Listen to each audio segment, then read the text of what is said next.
So today, the Sunflower Conversations is in Hampton. We have come to visit Tasha S and her charity Chronically Marvellous, and Tasha and her disabilities that she lives with.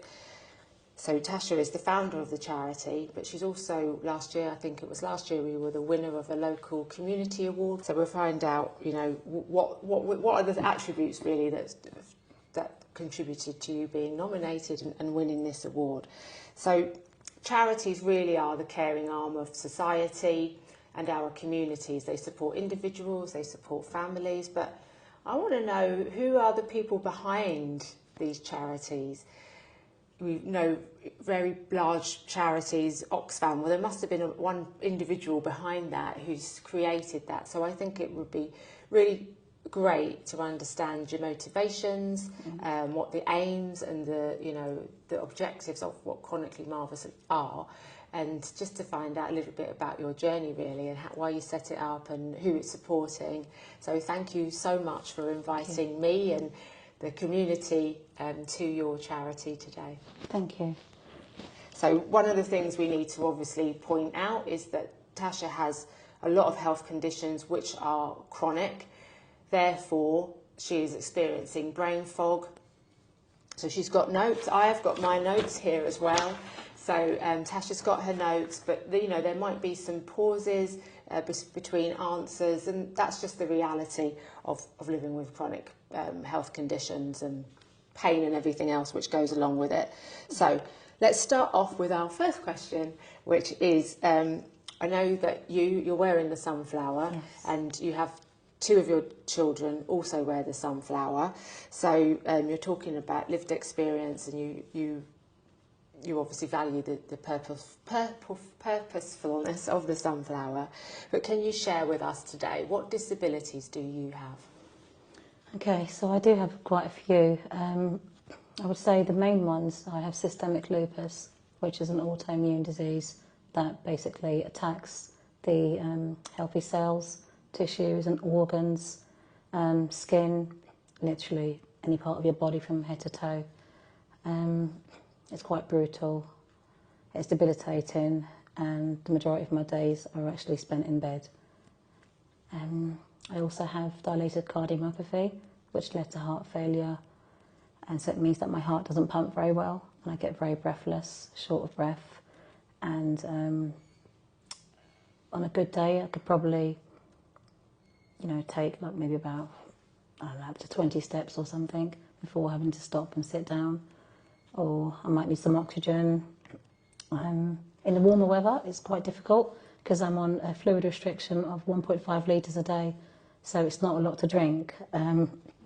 So yeah, I do manage just by having ice cubes throughout the day, or like ice lollies, just to keep myself hydrated. My goodness, fluid restriction. Yeah, otherwise my heart gets overloaded, and then I'll end up with really swollen ankles or around my tummy, and then obviously that's not very good, because then I'll have to drain it out, and it's more pressure on the heart as well, it has to work harder. Okay. And then there's some neurodiversities as well with you in the family, yes, and so your daughter. I was diagnosed with autism when I was 19 years old. I didn't know much about it then as I do now. I didn't really know what it was and what to expect. I always just knew that I didn't really fit in, and for years, I don't want to call them friends now, but I had people around me who just thought that I was odd or weird and didn't really fit in, and didn't behave in a way where they were expecting me to behave. So yeah, since then my children have been diagnosed. My eldest daughter is also autistic, and my youngest too as well, and I've learned so much about it and through them as well, and also as well to accept who I am, and it's okay, and I don't have to be, you know, anybody else just because someone doesn't get it or doesn't get why I get overwhelmed or why I behave a certain way, and I can be myself now. But prior to my daughter being diagnosed, I didn't feel comfortable letting anyone know or saying this is what I have, because I felt ashamed and embarrassed, and thought that no one would actually want to be around me because I have this thing called autism, and it means if you have it you're weird and strange and different. Well, there weren't presumably many people that you knew of your age group that were autistic, right? Because No. the diagnosis and the awareness through a lot of the good work that National Autistic Society have done has really increased our education around what autism is, hasn't it? So I can totally understand why you felt very isolated with that diagnosis. And your daughter's experience presumably is different to yours? Yeah, so very much different. You know, obviously, my youngest one is a different story. I knew from when she was 6 months old, and you know, I told the GPs I think my daughter was autistic, and they kind of said she's way too young. But the eye contact wasn't there, and just like, you know, like going outside, she'd have her hands over her ears and cover her eyes if it was bright outside, or if someone was talking, you know, she'd totally put herself in like just somewhere different. And I recognised the signs from my eldest daughter. And I think, you know, I've always told my daughters, just embrace yourself and never change who you are, which I wish someone had said to me all those years ago. So through them being diagnosed, actually, it's made me just know that it's okay to be me. Yeah. And your daughter Jaden, what health conditions does she have? So Jaden has long QT wave syndrome of the heart. It causes basically dangerous arrhythmias and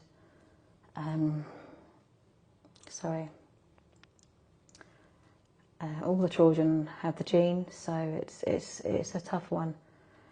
I find it really difficult to talk about the kids. Sorry, Yeah, you know, it's myself. I can speak about it, but it's hard because when they first got diagnosed, I was in a really tough place in 2021.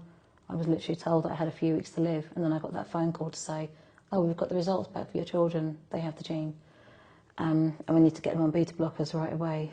So I think for the first couple of years, I still do it occasionally, but not so much. I will go to the children and place my hand on their heart just to make sure they're still breathing, especially if they're quiet. Yes. Or there's a little pause. Yeah. I get severe anxiety, and I just think, okay, what's going on? You know, I'm feeling, or I wake them up, because you have to be careful. You can't startle.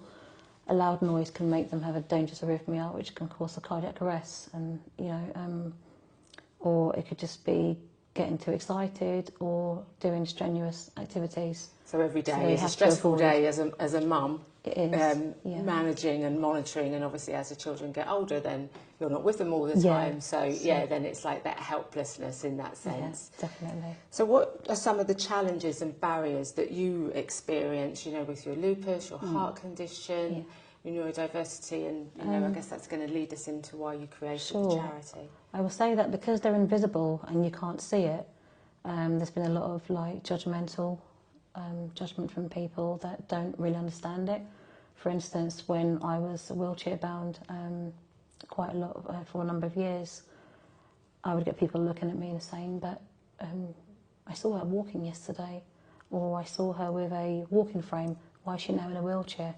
Or "Why is she now using a stick? I think she's faking it." Oh, yes. And I think for me the hardest part was my family. You know, when I've spoken to a relative and said, you know, I'm quite unwell, and they'll say, "Well, you were fine yesterday. What's wrong with you today now? There's always something going on with you." And they just don't understand what it's like. You know, every day is different. It doesn't mean that there's great days, but you always have a baseline, and you know that if something, you know, is going on more, it's usually a flare-up of all your symptoms just going crazy. Say, for instance, if I've pushed myself too much in one day, I know that the next few days is going to be tough for me, and it may send me in a flare-up, and then I may be bedbound for weeks or months at a time, just because I went out and did that thing. You know, that thing called living life. Well, that's it. And prior to being diagnosed, it's just a daily activity. So that could be something as far as just doing the shopping in the supermarket, presumably. Something, you know, things that we take for granted. Like going to the supermarket, coming down the stairs to open the door for the postman and just grabbing the mail, just doing up my buttons because I have, you know, really bad arthritis. Just everyday things that I guess I didn't see the beauty in before I became unwell. Yeah. Whereas now I appreciate the little things so much more, and it means so much more to me right now. And arthritis, is that linked to lupus in any way? Or? Yes, it is, yeah. So I have arthritis and also osteoporosis as well.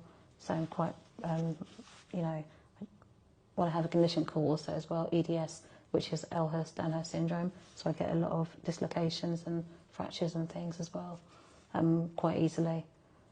I would say the biggest challenge for me with all these conditions, obviously, you know, going from fit and healthy, running marathons and just being able to do what I want to do, it's learning to pace myself.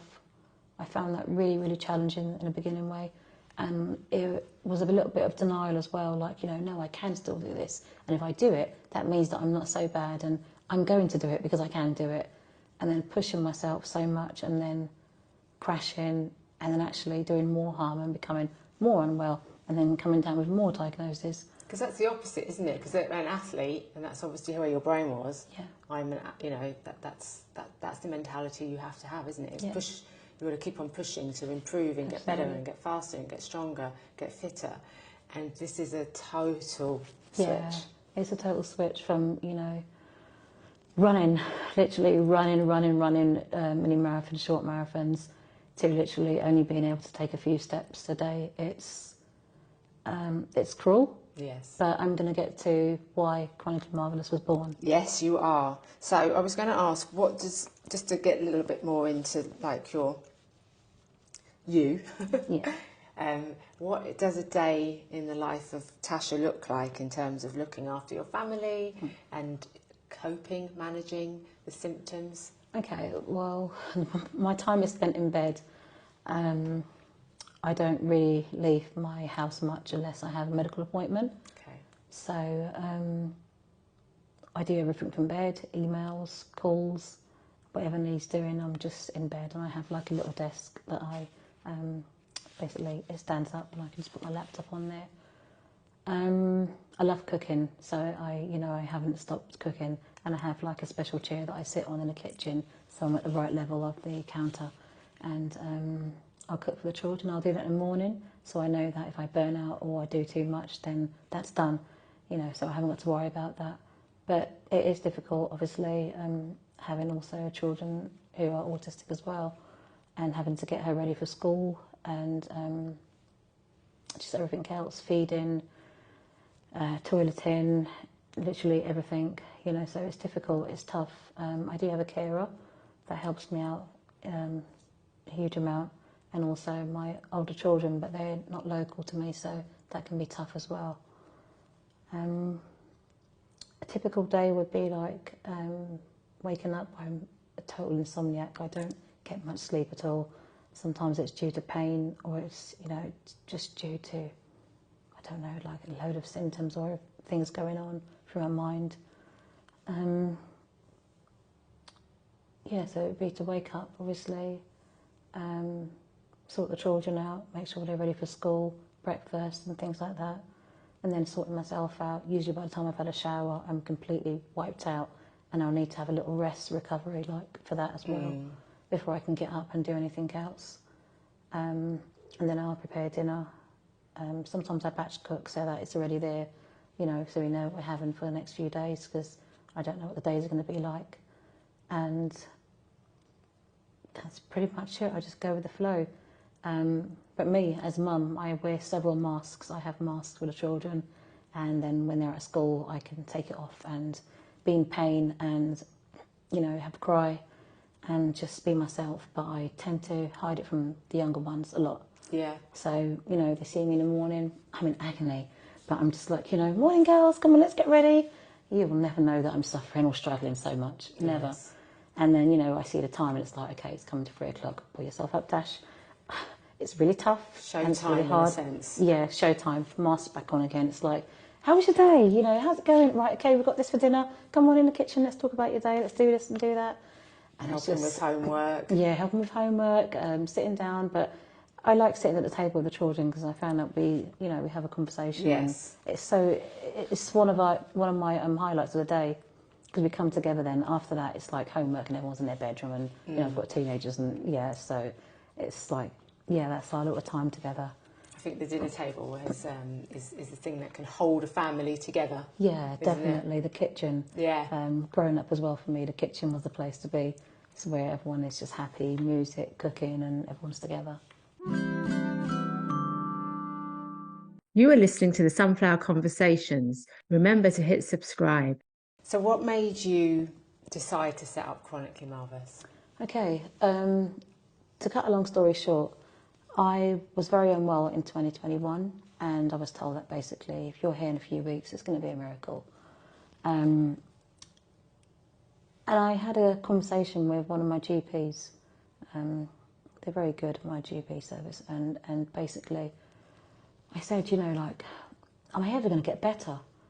Because I've gone through this whole thing where I've spent literally 10 months in hospital. Am I going to get better? And she explained to me, this medication is for that, and that's for that, and that's for that. Nothing here is going to make you better. They're all to control your symptoms. Okay. And that was a wake-up call for me. That was when I thought, oh my God. You know, I'm popping these pills every day, up to 30 pills a day. And I think to myself, okay, I'm taking this because it's going to get me better, because we think that medication helps to get better. And then my bubble was completely popped. There was nothing on the list, and all this medication that's going to make me better. It's just to relieve the symptoms. And everything that I have is progressive. So there's no getting better.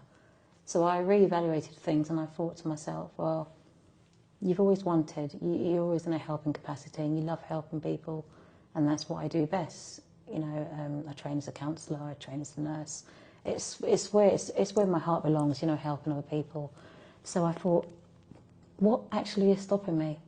It was always about, well, you know, I need to get a bit better first. My health needs to be a bit more stable. Well, actually, it's not going to, and tomorrow's not promised. So what are you waiting for? What are you waiting for? This is your dream. This is what you want to do. Get it done. Wow. I literally just woke up one morning and I said, JD, I've got an idea. She said, oh God, Mum, what is it? She said, Mum, you have a look in your eyes. I'm like, what is it, Mum? What idea have you got? And I said, I think I want to set the charity up now. Yeah. And she was like, oh, the support group you were talking about. And I was like, yeah. So it started with that, and then it just grew into something huge. Yes. Overnight, literally. Well, tell us, what are the services that you provide? The services that we provide, obviously, the main one that's you know, so needed right now due to waiting lists and everything, is the counselling services. So we have counselling services with qualified counsellors who volunteer their time, actually. They're all volunteers. My entire team is a bunch of volunteers. The CEOs, the directors, no one gets paid. It's just purely, you know, because they believe in the mission, believe in my vision, and basically want to help me to basically deliver that. Yeah. And that's so beautiful for me, you know. So yeah, it was just waking up that morning and just realising that now's the time, it's now or never. So besides the counselling services, we also do wheelchair. So we give wheelchairs out, we give mobility scooters out. It's for people who are housebound and, you know, they have no way of getting out, or like myself, too breathless or too much in pain, you know, and they can't get out of their home. Because one of the things I noticed out myself when I couldn't get out of the home was that I developed like some kind of social anxiety because I hadn't been out such a long time. It was like, okay, I'm scared to do this now. Am I going to be okay? And it was hard. So that's one of the things that I never want anyone to go through, to be stuck indoors and they can't get out just because they can't afford a wheelchair or because they can't afford a mobility scooter. So that's my mission, to remove that barrier, and so people can socialise again and go to the shops, pick up their little one from school, or just be out in nature. So it's a real lifeline, isn't it? Absolutely. The counselling and actually the ability to be able to leave your home. Yes. That is, you know, that's like you're doing that with two hands. Right, I've got you. Come on. Yeah, literally, because it's very isolating when you have a chronic illness, because friends don't call you anymore for invitations. You don't really get invited because obviously, usually 9 out of 10 times it's, I'm not feeling very well, so they stop calling. Stop asking. And it can be a very lonely journey. Yeah. You know, so having like a support group, we run support groups weekly as well, online and in person. The majority of our stuff we try to keep online because we know that people are so unwell and they can't just get out. So we run that every week, and it's a lovely group, and people come on every week, and it's open to carers as well. And sometimes, you know, I've jumped on a few times just to see how it's going, and I've heard people say, that's what you've got, and I get it now, you know. And it's like, yes, Mum, that's what I've been trying to say. So it's also raising awareness as well, and also, you know, allowing people to be heard and seen without any judgment, and knowing that that's their space, and they can literally talk about anything, you know, how their day was, how their appointment was, and it's just a lovely... Yeah, in a non-judgmental, safe environment. Yeah, exactly. And so is it just people from the local area, or you're online, so is it national? Like, it's national, yeah. We have a few from America that actually come, and the time difference is crazy, so I think, God, it must be like about 5 in the morning where they are. Yeah. But they come every week, and it's so lovely, because, the support group leaders as well, they're amazing as well. Again, volunteers, everyone's volunteers giving their time, and I don't think they realise how much I appreciate them. They always say to me, you know, Tash, you're so inspirational, but actually I always think they are. Because without them, you know, without having that army beside me, I couldn't do the vision, I couldn't do what I want to do and what needs to be done. So I need a team behind me. Absolutely, and I don't think you can ever undervalue what a team is, because you might think, oh, you're thinking about sports or whatever, but no, it's not. It's if you get that concept of the team and it doesn't work, you know, if you think about the most, I'm going to relate it back to football, but if you really think about the most successful way, PSG won the Champions League. Yeah. They didn't win it. There wasn't one player that won it. It has to be a team. And absolutely. So acknowledging the people who are with you to do this, and obviously but being guided by you and your, you know, your relentlessness to support people. Yeah. So you're wearing the sunflower. I mentioned at the beginning that you and your children wear it. So can you share with us, like, how important do you think the sunflower is, and in what ways does it support you and your family? Okay, well, for me, I think the sunflower is incredibly important, because it, you know, brings awareness and understanding to those living with non-visible conditions, like myself, my children, and, you know, a number of other people as well. I think that a lot of people can face daily challenges that aren't obviously immediately obvious, and just, you know, by wearing this sunflower, it helps signal that someone may need extra time, support or patience, without having to constantly explain their condition repeatedly, go over things which can be tiring, and also some people are not able to explain themselves. So it is, for me, my children, it gives us peace of mind.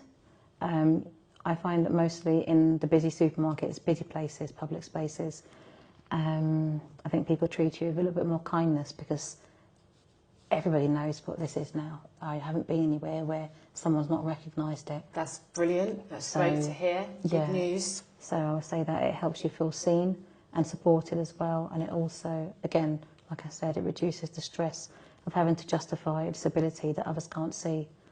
So, I think that when you wear it, there's a little bit more compassion, because they already know that you have a hidden disability. So you might get someone helping at the till and say, would you like some help to pack your bags? Yeah. And it's nice that they don't just assume and start packing. You know, we always get asked, would you like some help? And I'm like, yes, please. You know, so it's lovely. And I've been to Tesco with my little one as well recently, and she wears it, the lanyard as well, the sunflower lanyard.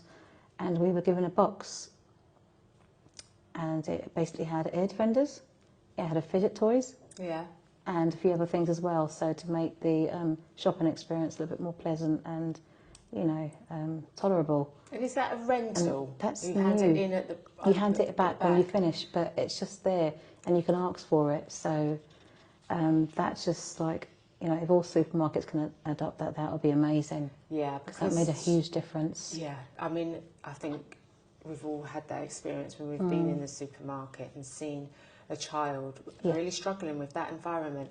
The National Autistic Society, I mentioned them again, a few years ago, they did a campaign called, I've got brain fog, I can't remember what it was called, Too Much Information, that's it. And with the with this project, they created a VR video. Okay. So you would put on headphones and then you would hold a cuddly toy and then you would watch this film.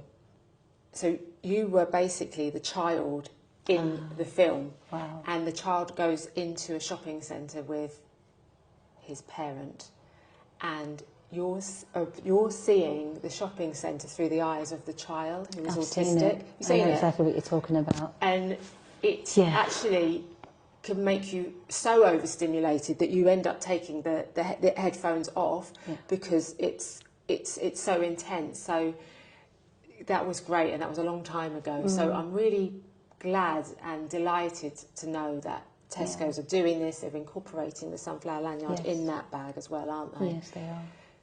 Because that's really helps to get that access to just daily activity, something that's actually necessary. Absolutely. I mean, not many people go to the supermarket for fun. Yeah, no, not at all.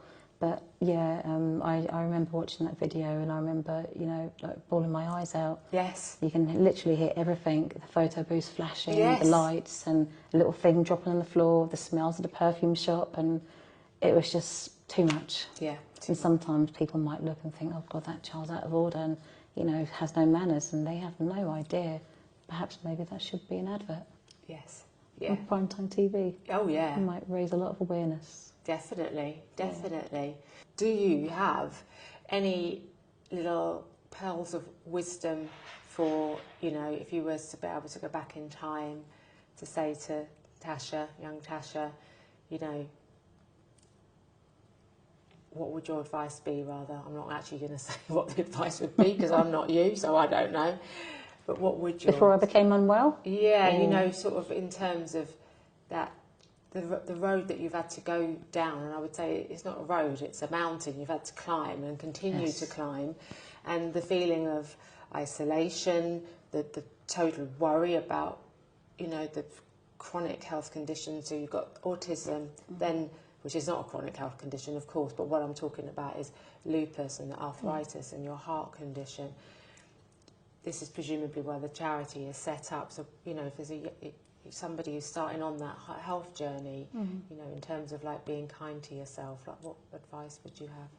I would say listen to your body. If it's screaming at you and you're struggling, you need to rest. And resting actually isn't being lazy.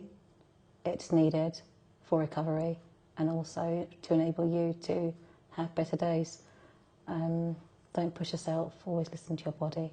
That's where I went wrong, I think. Yeah. And I would take that advice now and say, yeah, just rest whenever you need it. And always hold on to hope. Never give up on hope. Because, you know, it doesn't matter how bleak things look. Nothing stays the same. It can't stay the same forever. So eventually something has to give. Yeah. And just, you know, hang in there. Good. Great advice. And finally, how can people reach you? Oh, they can reach us through the website, which is www.chronicallymarvellous.org.uk. Reach out. We also do, you know, a lot of mindfulness walks in Kew Gardens as well. Oh, nice. And we do mindfulness workshops and also pop-up cinemas as well. Amazing. Yeah, so we, you know, there's a lot going on, which is great. And right now I'm putting out in the universe that I would like a minibus. I would like to be able to collect people that can't actually leave their homes on their own, even if they have, you know, a wheelchair. So minibus. Scoop them up and bring them. Pick everybody up and then, you know, be able to bring them back home again.